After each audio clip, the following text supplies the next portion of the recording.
সালোকসংশ্লেষের বর্জ্য পদার্থ হচ্ছে অক্সিজেন, একটি এককোষী প্রাণী যার নির্দিষ্ট আকার আছে এবং একটা নির্দিষ্ট অংশে খাদ্য গ্রহণ করে এবং চুলের ন্যায় এবং সিলিয়া ব্যবহার করে খাদ্যকে একটি নির্দিষ্ট অংশে প্রেরণ করে।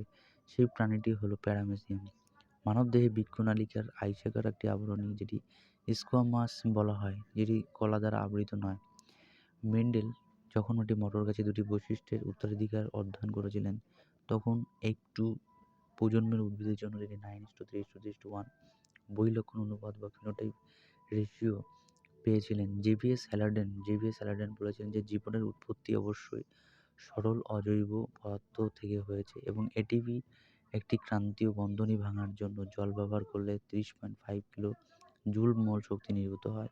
C6H12O 6+6O2 6CO2 plus 6H2O plus শক্তি প্রদত্ত বিক্রিয়ার বিশেষ নামটি হলো শ্বসন, রেসপিরেশন। সিগারেটের ধূমপান আমাদের স্বাস্থ্যের জন্য ক্ষতিকারক, কারণ এটি ঊর্ধ্ব শ্বাসনালীর সিলিয়াকে ক্ষতিগ্রস্ত করে এবং বিয়োজক প্রজাতির জীবসমূহ মৃত এবং ক্ষয়প্রাপ্ত জীবের ভাঙনের সাথে সম্পর্কিত। আম অঙ্গজনন দ্বারা বংশবিস্তার করে না। সঙ্গী কোষ জাইলেম উপাদান নয়। তরুণাস্থি নির্মিত বলয় রিংসের উপস্থিতির কারণে মানুষের শ্বসনতন্ত্রে বায়ুর পরিমাণ কম থাকাকালীন বায়ু চলাচলের পথ সংকুচিত হয় না। 2AgBr থেকে 2AgS+Br2। বিশ্ব যক্ষ্মা দিবস, টিবি দিবস 24শে মার্চ পালন করা হয়। কিছু প্রাকৃতিক উৎস এবং অ্যাসিড: লেবু থেকে কোন অ্যাসিড পাওয়া যায়, সেটি সাইট্রিক অ্যাসিড। বিজুটি পাতার জংশন, সেটা হচ্ছে মিথানোয়িক অ্যাসিড। টমেটো, সেটা হচ্ছে অক্সালিক অ্যাসিড। বংশগতির জনক বলা হয় কাকে, সেটা গেগ্রট জোহান মেন্ডেলকে। রেচন পদার্থ: আঠা এবং রজন উদ্ভিদের পুরনো জাইলেম অংশে সঞ্চিত থাকে। অক্সিজেন সালোকসংশ্লেষের সময় বর্জ্য হিসাবে উৎপন্ন হয়। নেফ্রনের বাউমেন্স ক্যাপসুলের অংশ রক্ত থেকে প্রাথমিক পরিশুদ্ধ বা ইনিশিয়াল ফিল্টারে সংগ্রহ করে। জীবকোষে প্রোটিন তৈরির জন্য এই তথ্যের একটি উৎসটি হলো যে ডিএনএ।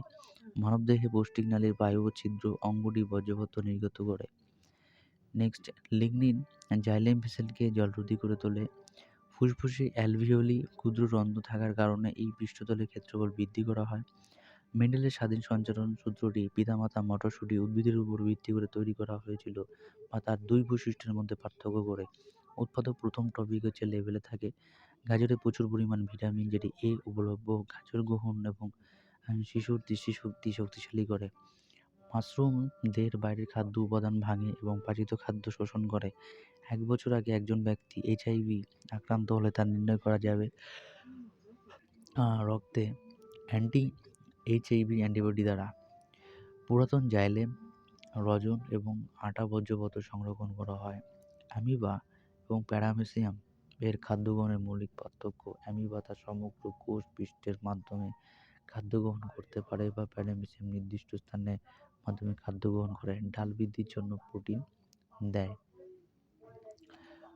নন বায়োডিগ্রেডেবল বা জীবাণুবিয়োজ্য পদার্থ: রান্নাঘরে উৎপন্ন হয় দুধের ব্যাগ। গেগ্রট জোহান মেন্ডেল তার বিজ্ঞান এবং গণিতের জ্ঞান মিশিয়ে ব্যক্তির প্রত্যেকটি প্রজন্ম দেখানো নির্দিষ্ট লক্ষণের হিসাব রেখেছিলেন। গর্ভনীয়তে শুধুমাত্র বাধাদায়ক পদ্ধতি বা ব্যারিয়ার মেথডস অনলি HIV সংক্রমণ প্রতিরোধ করতে পারে এবং এটি একটি উদ্ভিদ কোষ অক্সিজেন গ্রহণ এবং খাদ্য থেকে শক্তি কার্বন ডাইঅক্সাইড ত্যাগ করার জন্য শ্বাস-প্রশ্বাসের কাজ মাইক্রোকন্ড্রিয়ার ঘটে। এইডস একটি জন্মবাহিত ভাইরাল রোগ এবং সাধারণত একজন সুস্থ প্রাপ্তবয়স্কের মধ্যে প্রতিদিন কিডনিতে প্রাথমিক বিশুদ্ধ হয় প্রায় 180 লিটার। শ্বসন রঙ্গক রেসপিরেটরি পিগমেন্ট হিমোগ্লোবিনে অবস্থিত এবং এটি লোহিত রক্তকণিকায়। দুধ একটি সুষম খাদ্য।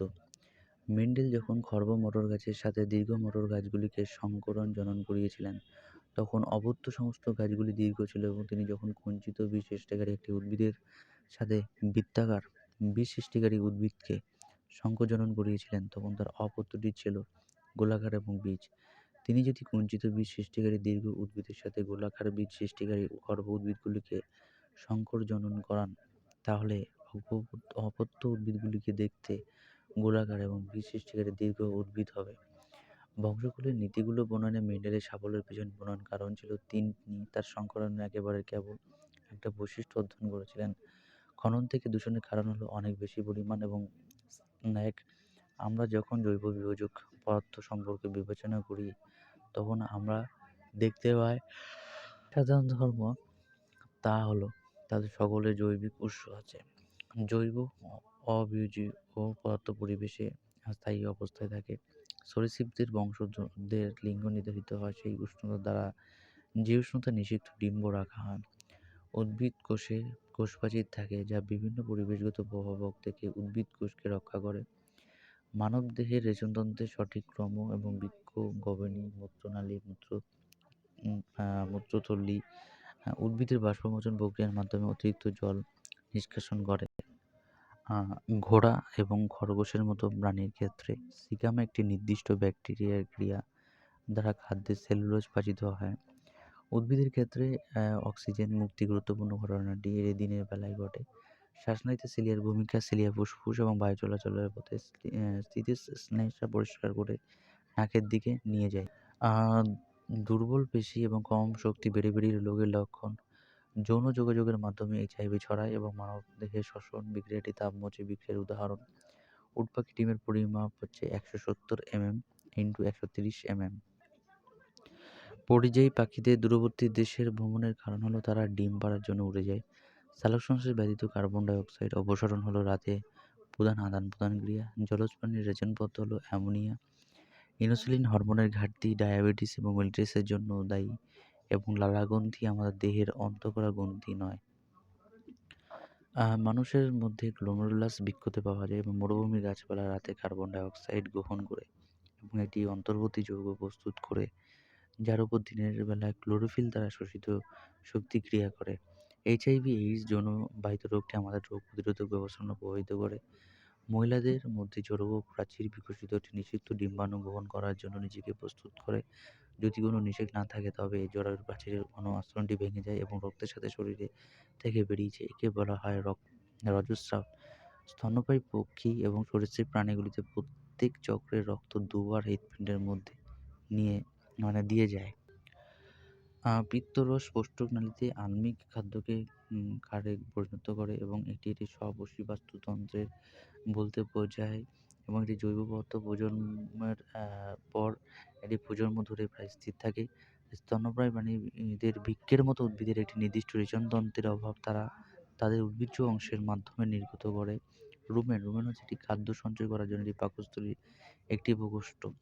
ও রক্তের গ্রুপকে ইউনিভার্সাল ডোনার বা সার্বজনীন দাতা বলা হয়। থাইরক্সিন হরমোনের গঠনের জন্য আয়োডিনের প্রয়োজন হয়। শোষণের জন্য অক্সিজেনের উপস্থিতি প্রয়োজন হয়। মাত্রায় অতিবেগুনি রশ্মি প্রকাশের ফলে ত্বক ক্যান্সার হয়। মূত্রনালী স্ত্রী প্রয়োজনতন্ত্রের অংশ নয়। অস্বাভাবনীয় রক্তচাপের মতো যেটি নাইট্রোজেন বর্জ্য থাকে এবং এক প্রজন্ম থেকে অন্য প্রজন্মের উত্তরাধিকার সূত্রে প্রাপ্ত জেনেটিক উপাদান ডিএনএ। এটি একটি দীর্ঘ উদ্ভিদ এবং এটি একটি খর্ব উদ্ভিদের ক্রসের ফলে F1 হলো অপত্য যৌন, যার মধ্যে সব উদ্ভিদগুলি লম্বা হওয়ার কারণে এই উদ্ভিদের উচ্চতা কেবলমাত্র টি দ্বারা নিয়ন্ত্রিত হয়।